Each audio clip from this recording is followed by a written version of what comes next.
Kembali lagi di dialog mencari calon pimpinan KPK ideal dan masih bersama Wakil Koordinator ICW Agus Sunaryanto, dan pemirsa kami juga masih mengundang Anda untuk memberikan komentar lewat SMS ke 0811-833-5551 atau melalui pesawat telepon di nomor 021-52900-308 atau 021-52900-311. Kita lanjutkan, Mas Agus, ini kalau tadi kita bicara soal setiap orang pasti punya dosa masa lalu. Betul. Gitu. Memang tidak ada malaikat gitu kan. Artinya setiap orang pasti punya dosa. Nah, kalau kita berkaca pada apa yang terjadi saat ini, paling tidak 2 pimpinan KPK itu sudah dijadikan tersangka karena dosa masa lalu gitu. Dalam tanda kutip itu harus dibuktikan ya. Nah, apa yang harus dilakukan oleh pansel saat ini dan juga calon pimpinan KPK yang pastinya punya dosa masa lalu itu supaya ada jaminan dalam proses dia terpilih nanti ini tidak ada yang mengungkit masalah lalunya, supaya mereka juga selama 5 tahun itu kerjanya juga bisa tenang gitu. Pertama, soal dosa masa lalu ini kan ada 2 dosa gitu. Ada dosa-dosa yang benar-benar dilakukan, ada dosa yang dicari-cari gitu. Seolah-olah kemudian menjadi masalah besar gitu. Nah, ini yang jadi persoalan menurut saya. Nah, apa yang terjadi di 2 pimpinan sebelumnya kan pansel juga sudah melakukan clearance ya. Maksudnya?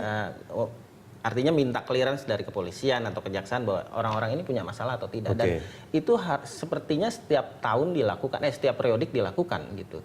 Nah, menurut saya ke depan ini pansel ataupun DPR menurut saya harus bisa meminta atau memberikan jaminan bahwa kalau ketika mereka jadi pimpinan seharusnya tidak diotak-atik lagi. Paling tidak sampai 5 tahun. Kenapa? Karena di Undang-Undang KPK ini yang belum dirubah sampai saat ini adalah ketika mereka jadi tersangka otomatis nonaktif. Nah, kekhawatirannya adalah seperti tahun-tahun sebelumnya atau yang sedang terjadi saat ini, dicari-cari kesalahan, ditetapkan tersangka otomatis nonaktif, dan itu akan mempengaruhi kinerja KPK. Menurut saya kalau memang ada persoalan, padahal sebelumnya sudah digaransi bahwa orang ini kelakuan baik ada segala macam. Pernah ada clearance yang dikeluarkan oleh polisi dan kepolisian atau kejaksaan misalnya atau lembaga lain, menurut saya ketika dicari-cari kesalahan harusnya dipending dulu. Misalnya ya, dipending dulu sampai masa jabatan kalaupun berakhir. Ada, bukan dicari-cari, kalaupun memang betul ada bukti-buktinya cukup, itu juga paling tidak dipending menurut dulu. Menurut saya dipending dulu sampai tapi jabatan mereka itu memberikan terakhir. Semacam privilege sebetulnya kepada pimpinan KPK. Betul, tapi lagi-lagi ini kan proses. Belum ada jaminan juga bahwa mereka yang bersangkutan bersalah. Belum ada jaminan juga memang tidak bersalah sama sekali gitu.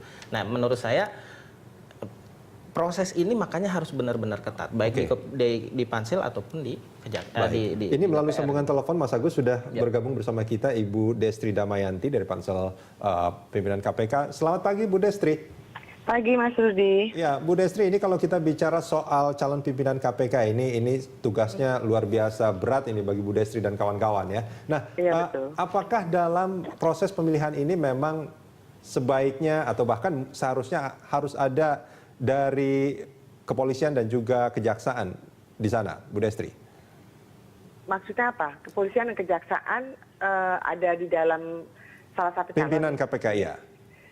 Saya rasa kan dari awal kami dari pansel sudah menerangkan bahwa siapapun warga negara Indonesia dari institusi manapun juga, apakah dia dosen, apakah dia polisi dan seterusnya, itu mempunyai hak yang sama untuk mendaftarkan diri. Sepanjang dia mendaftarkan diri secara personal. Jadi kan yang kami lihat itu individual, bukan kita lihat bajunya. Tidak ada privilege bahwa nanti harus ada dari polisian dan juga kejaksaan. Tidak ada. Jadi benar-benar nanti yang taruhlah ada 8 yang lolos sampai tahap akhir dari pihak kami ya, maksudnya dari pihak pansel, itu adalah memang 8 orang yang terbaik secara individual dan yang kami anggap cocok untuk memimpin KPK ke depan.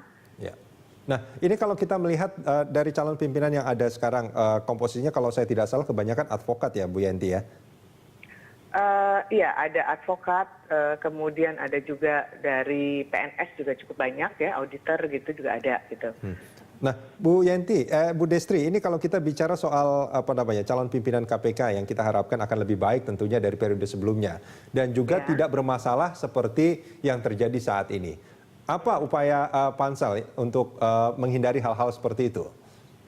Ya, pertama yang kami lakukan itu memang dari awal, jadi setelah kami mengumumkan 194 nama ini, kami mengajak dari masyarakat ya, peran masyarakat, mungkin juga organisasi masyarakat, bahkan ada lembaga institusi formal juga, mereka udah mulai mau masuk untuk melihat rekam jejak dari 194 nama yang lulus dari tahap 1. Institusi formalnya ini mana aja, Bu Kenapa? Destri? Institusi formal yang disebut ini? Nantinya kami akan mengajak kayak BIN, kemudian PPATK, Kejaksaan, Polri, dan juga KPK sendiri. Sementara dari organisasi masyarakat, ada dari CSO yang mereka juga sudah bersedia untuk mengawal dari awal, kemudian juga dari Muhammadiyah, dari NU. Jadi ini banyak sekali gitu keterlibatan dari masyarakat formal dan non formal untuk kami libatkan dalam proses tracking. Tapi memang yang di awal ini memang yang kami buka web khusus bagi masyarakat ya khususnya, itu mereka untuk memberikan tanggapan terhadap si calon 194 ini gitu. Sudah banyak masukan dari masyarakat, Bu Destri?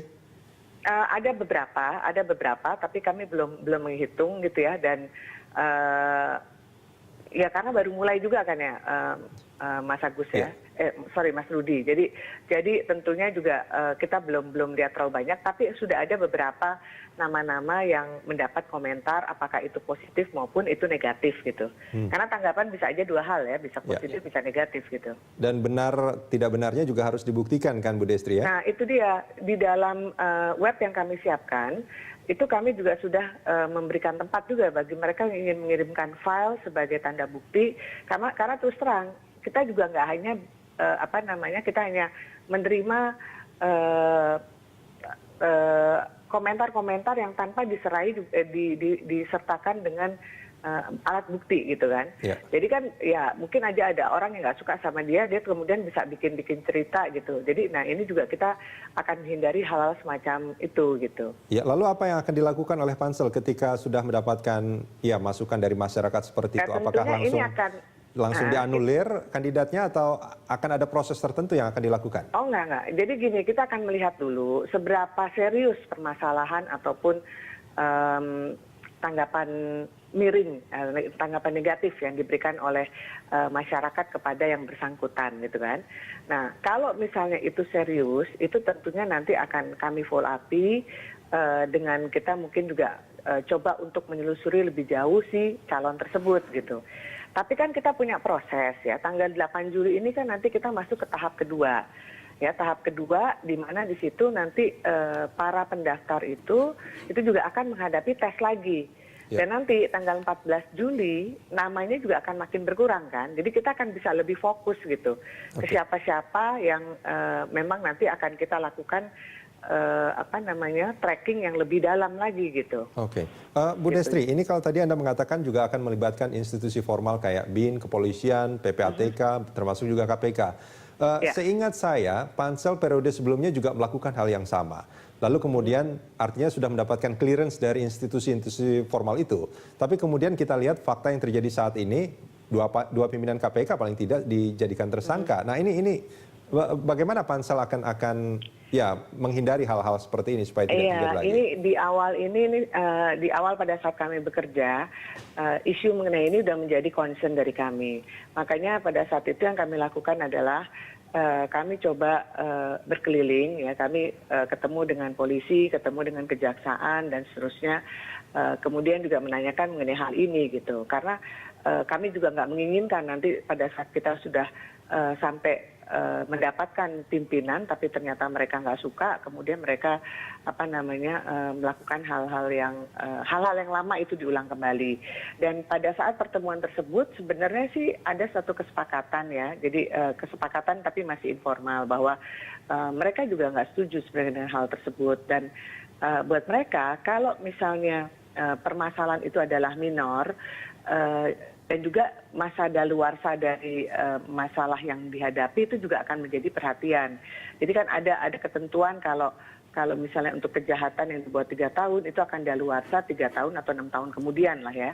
Nah itu yang akan itu akan bisa juga dipakai nanti sebagai salah satu satu alasan yang bisa dipakai untuk tidak kriminalisasi itunya ya pimpinan KPK. Oke. Bu Desti. Jadi itu yang kami upayakan dan kami juga sudah menyampaikan concern itu kepada pemerintah.